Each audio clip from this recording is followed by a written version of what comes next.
Assalamualaikum warahmatullahi wabarakatuh. Salam sejahtera untuk kita semua.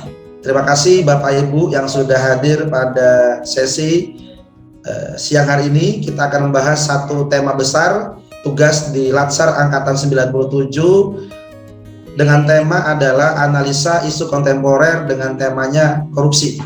Oleh saya sendiri Diki Suwanto, Asra Rizky Paujani, Jan Bobi Nesra Barus, Muhammad Dani Solihin, dan Nina Apria Damayanti. Saya persilakan kepada Pak Bobi untuk melanjutkan presentasi. Baik, terima kasih Pak Dedi.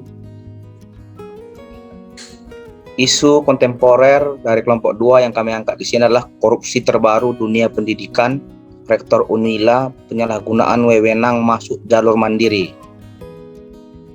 Next. Tindak pidana korupsi menurut Undang-Undang Nomor 31 Tahun 1999 dan Undang-Undang Nomor 20 Tahun 2001, di mana unsur korupsi di sini ada 7 poin. Unsur korupsi yang kami ambil di sini adalah poin yang pertama yaitu merugikan keuangan negara, dan poin yang keenam perbuatan curang.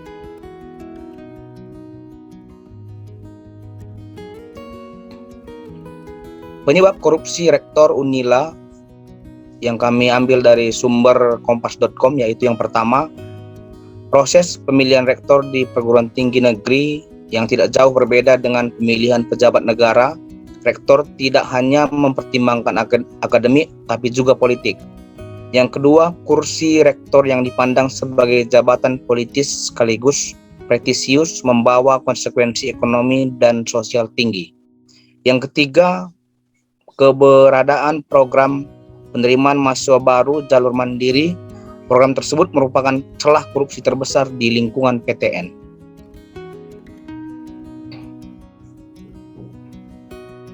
Keterkaitan isu korupsi dengan isu kontemporer, dalam hal ini kelompok kami akan menggunakan metode pentalik. Metode pentalik yang dimasukkan di sini adalah konsep multi pihak berkomitmen untuk membangun ke arah yang lebih baik.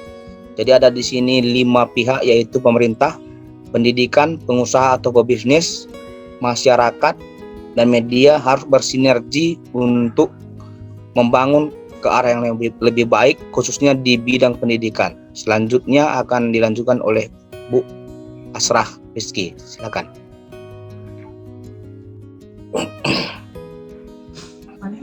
Terima kasih kepada Pak Bobi.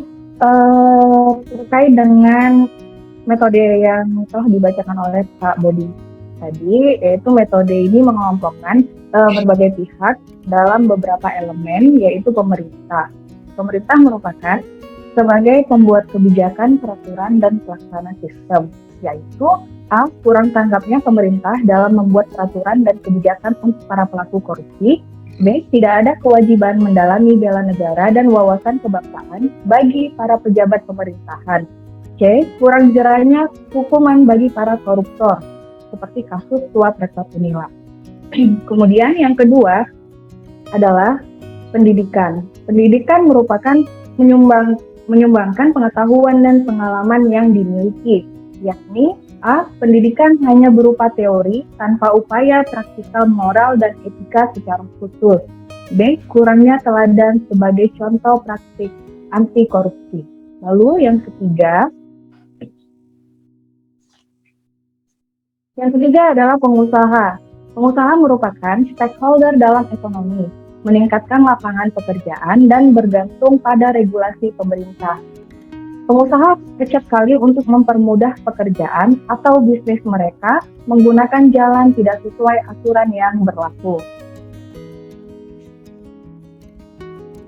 Lalu yang keempat adalah masyarakat.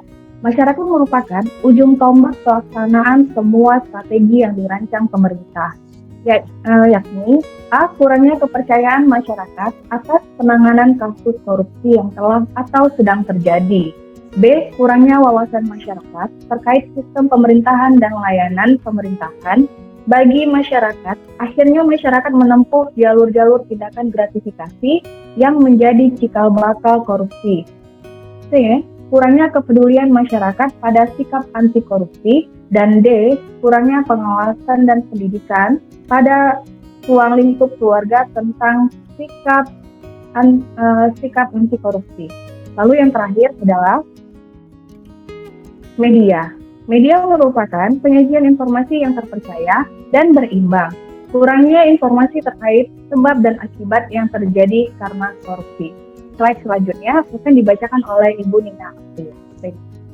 Oke, terima kasih banyak Ibu Asrah. Saya akan melanjutkan mengenai analisis yang kami gunakan dalam menganalisis isu korupsi yang dilakukan di lingkungan Universitas Lampung, yaitu dengan metode SWOT, di mana S ini adalah strength atau kekuatan, kemudian W adalah weaknesses atau kelemahan, O adalah opportunities yang artinya adalah peluang, dan T itu adalah threats atau ancaman.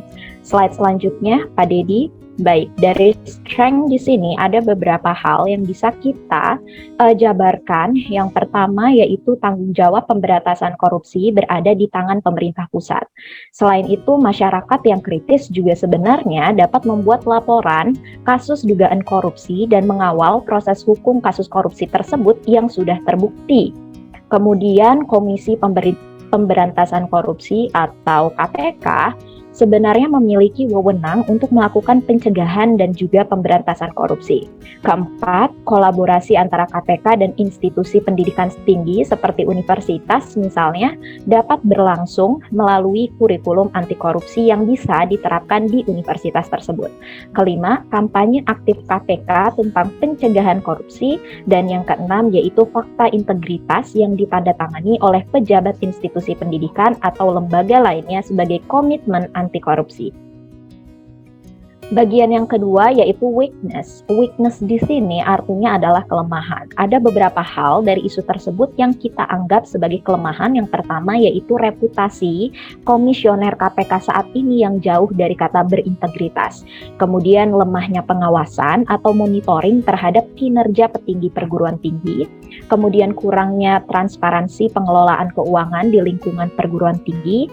Kebijakan yang semakin hari semakin pro dengan tindak pidana korupsi, serta pemberian remisi hukuman sehingga tidak ada efek jera bagi pelaku korupsi. Kemudian kurangnya kampanye seperti kebermaknaan anti korupsi kepada generasi muda, dan yang terakhir yaitu minimnya exposure tokoh anti korupsi yang menginspirasi anak-anak muda ataupun generasi lainnya. Oke, pada bagian opportunity atau peluang di sini terdapat dua hal yang bisa kita ambil, yaitu yang pertama adalah akuntabilitas dan transparansi pelaksanaan kebijakan dalam lembaga atau institusi secara digital. Kemudian yang kedua, keikutsertaan publik seperti mahasiswa dan dosen dalam memantau pelaksanaan kebijakan di lingkungan universitas. Yang terakhir yaitu threat atau ancaman. Nah, di dalam threat ini terdapat tiga hal yang bisa kita jabarkan, yaitu yang pertama adalah gaya hidup mewah, gengsi, dan perilaku konsumtif yang membuat individu menghalalkan segala cara. Salah satunya adalah korupsi. Kemudian yang kedua yaitu korupsi ini dianggap hal yang biasa dan berkembang menjadi suatu budaya di dalam lingkungan pekerjaan. Yang ketiga, tekanan yang berasal dari pihak yang memiliki jabatan politik yang lebih tinggi.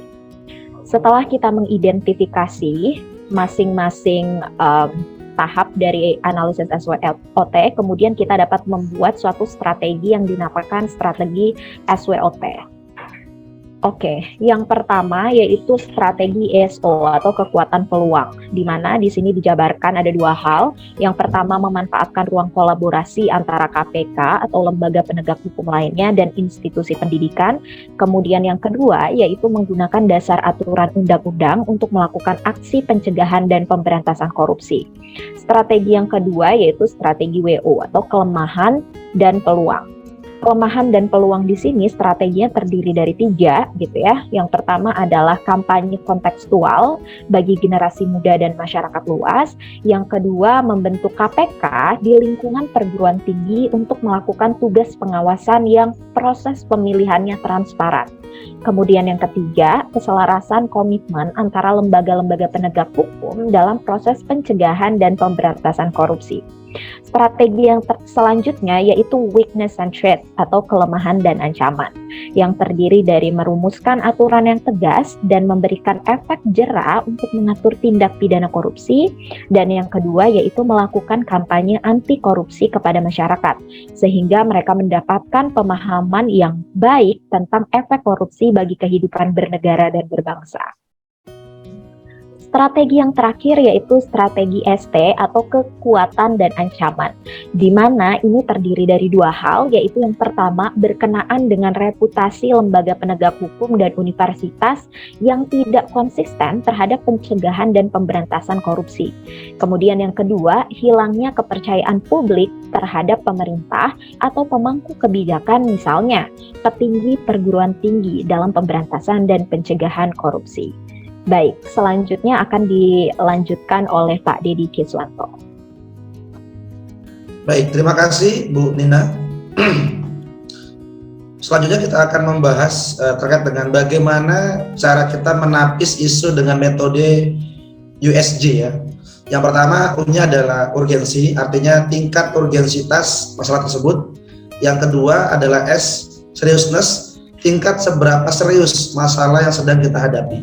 Yang ketiga adalah G atau growth, tingkat pertumbuhan masalah. Nah ini kita akan coba nanti kelompokkan dalam bentuk tabel untuk kita nilai. Nah ini adalah hasil dari kelompok kami menilai masalah-masalah yang muncul dengan teknik USG. Yang pertama, belum maksimal pemerintah dan penegak hukum dalam membuat kebijakan terkait pelaku korupsi sehingga membuat proses hukum yang agak terkesan lama dan kemudian berpihak. Yang kedua adalah rendahnya tingkat pengetahuan serta pedulinya masyarakat terhadap upaya pemberantasan korupsi. Yang ketiga adalah kurangnya pendidikan terkait dengan pengetahuan mengenai nilai-nilai luhur, ya, integritas, kejujuran, etika dan sebagainya. Yang keempat adalah kurangnya kesadaran untuk menciptakan bisnis yang bersih dan perilaku korupsi dari para pelaku usaha. Yang kelima, kurang maksimalnya peran media. Poin-poin ini diambil dari metode pentahelik tadi yang kemudian kami kelompokkan menjadi 5 poin, di mana setelah kami melakukan penilaian, yang paling besar adalah poin keempat. Kemudian poin ketiga ya, itu harusnya 15. Mohon maaf, kami terus 15 poinnya, yakni kurangnya pendidikan terkait dengan pengetahuan mengenai nilai-nilai kejujuran, integritas dan tadi sebagainya. Sehingga kalau kita kaitkan tadi dengan korupsi Rektor Unila, maka ini melanggar nilai-nilai kejujuran dan menyalahgunakan wewenang satu jabatan. Selanjutnya kita akan coba melihat dari Fishbone untuk mengidentifikasi dari 4 sisi. Yang pertama dari individu, lingkungan, organisasi dan aturan. Individu itu kalau kita lihat masih lemahnya prinsip ketuhanan dalam diri. Kenapa ini kita angkat? Karena memang seseorang manusia yang bertuhan tentu akan mengedepankan perbaikan untuk bangsa dan negara. Yang kedua adalah rendahnya soft skill. Hard skill-nya oke, tapi soft skill-nya sangat rendah. Yang ketiga gaya hidup. Kemudian terkait dengan lingkungan, nah korupsi dianggap hal yang lumrah dan wajar. Kemudian berkembangnya kebiasaan korupsi di semua tempat. Kemudian lingkungan masih mendukung korupsi dengan masa bodoh. Nah yang ketiga adalah dari level organisasi, ternyata ada 3 item yang kemudian mendukung masih adanya budaya menutupi kesalahan. Yang kedua kurangnya keteladanan pimpinan. Yang ketiga besarnya kesempatan menyalahgunakan kewenangan. Yang terakhir terkait dengan aturan, yang pertama adalah lemahnya peraturan perundang-undangan. Yang kedua kurang jelasnya tingkat penyelidikan ini berkaitan dengan yang sebelumnya. Yang ketiga adalah celah aturan yang sering disalahgunakan. Maka kemudian ini berujung kepada tindakan korupsi. Berikutnya akan disampaikan oleh Bapak Muhammad Dadi Solihin. Kami persilakan. Oke, terima kasih pada Pak Dedi. Berikutnya saya akan menyampaikan rekomendasi dari penyelesaian isu dari hasil diskusi dengan teman-teman.